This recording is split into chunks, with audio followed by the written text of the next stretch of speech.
Hi guys! Welcome back to my channel at syempre po ay ating panoorin ang ating pakikipagpanayam sa ating punong lingkod na si Sir Wel Lipat dito po sa island of Boracay, Region 6, Aklan.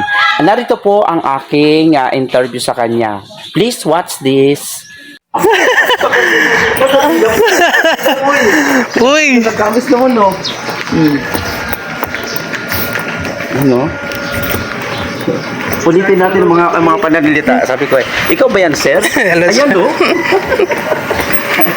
Tuloy kayo. Ano po? Oh, video naman. Yeah, ka-video ako kanina pa, oh. At last. Sige, ano po? Sige, sir. Praise the Lord, do. Angkat para ni Sir Wel. Like and share nyo po at supportahan si Tiro Antomituranda at GSM 716. Yeah, magandang araw po sa inyong lahat at tayo po ngayon ay isang napakalaking biyaya at isa sa pinapangarap ko po ang makadaog ang palad ang aking iniidolo, ang aking isang hinahangaan hindi lamang sa social media, hindi lang sa vlog, kundi in person. So nagpapasalamat po ako at sa mahabang panahon ay nagkita na rin po kami ni Sir Wel Lipat. So mga kapatid, mga kababayan, welcome to at GSM 716. Ngayon po ipapanayamin natin si Sir Wel Lipat sa maikling panahon na kanyang ilalagi dito sa Aklan. Ngunit may mahabang panahon para tayo ay patuloy na tulungan at alalayan. Sir, good morning po. Morning. Morning and welcome back to the Philippines. Welcome back po. Pati muna po kayo sa ating mga listeners. Yeah, pinabati ko po kayong lahat. Salamat po sa pagkakataong pinitalo sa akin na ma-interview ni GSM ngayong araw nito. Maraming salamat po sa inyong support. Siyempre, like and share nyo po at supportahan si Tiro Antomituranda at GSM 716. Salamat po, Sir. Ayan. So, ito po ang balik po tayo. Salamat, Sir. Bago po maging isang Wel Lipat YouTuber po kayo, paano po kayo nagsimula?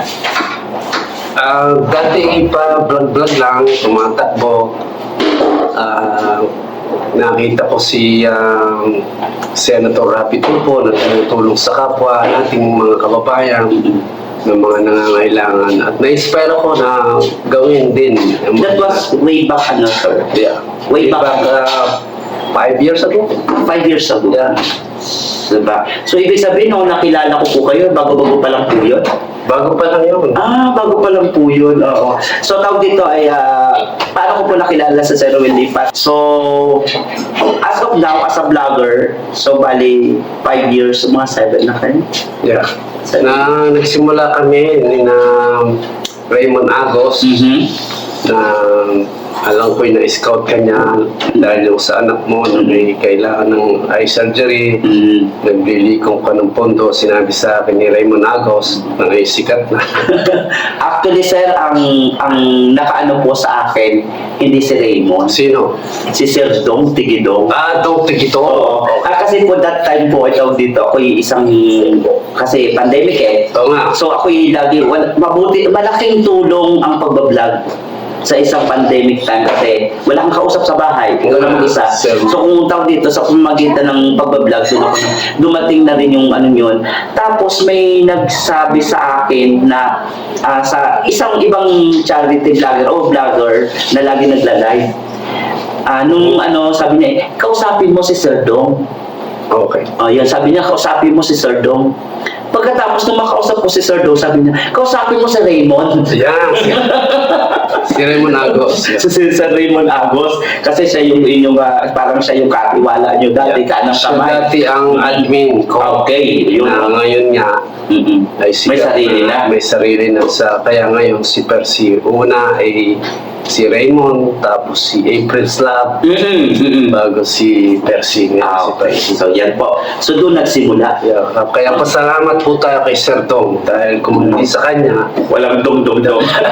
Salamat, Sir Dong. Sir Dong, salamat po at pinasa niyo po sa akin si GSM through Raymond Agos. Correct. Oo. So, salamat po doon. So, doon nagsimula nung tatakbo kayo at saan na-inspired po kayo ng isang vlogger na si Senator Yeah. Rapi Tulfo. Yan. Hindi ko kami, wala pong politika po ito. Anyway, ano po yung kauna-unahan ninyong video kung yung pong natatandaan pa? Video yun nga, sumali ako sa pagtakbo sa The Great American Race Challenge.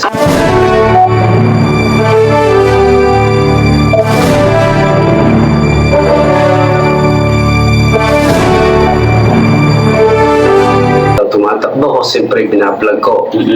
Yung kasi ay virtual na kailangan may proof.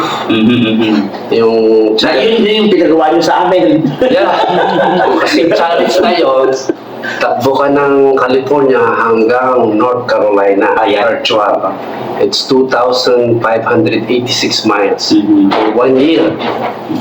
So, every week tumatakbo ko, binablog ko, na-record hanggang sa naisipan kong i-upload sa YouTube yung aking challenge.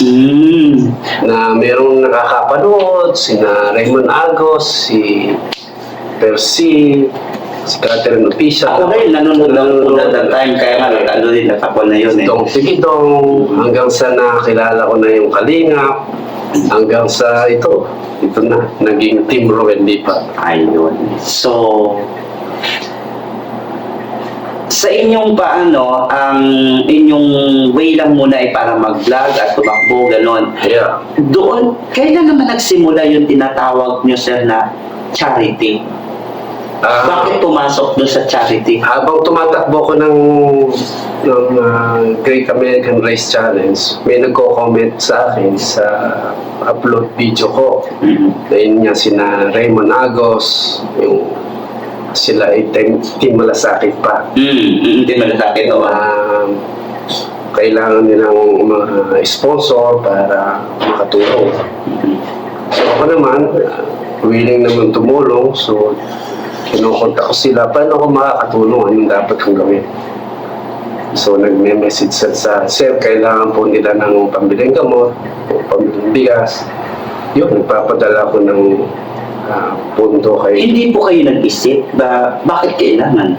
O, hindi po kayo nag-isip na siyempre hindi nyo po makilala tulad ko. Hindi nyo naman po kilala. Kaya nga, Ayun. ilang beses kami na-scam. Oo. Na magme-message lang, ganito sir, papadala picture. Hindi namin na-verify. Okay. Kaya, okay lang.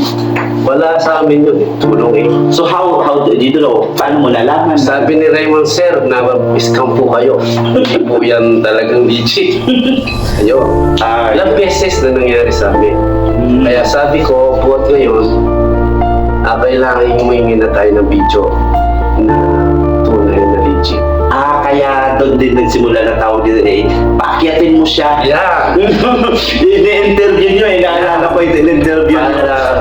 I-video mo. Pagkatapos ay naalala ko pa po na eh. I-video mo. So mga tag pa lang yun. Nagsisimula pa lang po kayo. Simula pa lang. Videohan mo siya. Pagkatapos i-send. Yes. I-send. Pagkatapos i-send sa iyo ay Nakita ko't napanood at talagang legit ito. tapos eh, tawag doon na yun, sabi ni Sir Dong dati, Sir, my life, si Sir Well, umakyat ka. Yeah, akyat Yun, umakyat kayo. Ayun, so yun. Doon na nagsimula. Malaki po ba kinikita niyo sa pag-vlog? Hanggang dito lang po muna mga kapatid. Hanggang sa muli, abangan po natin ang mga kasagutan ni Sir Ruel Lipat dito lang sa One-on-One with Sir Ruel Lipat. Nagpapasalamat po ng marami sa inyong panonood. Nagpapasalamat po ako ng maraming salamat sa inyong time na nag-iiwan pong aanhin mo pa ang 3-in-1 kung meron ka namang friendship na pang all-in-one. And I, babush ka!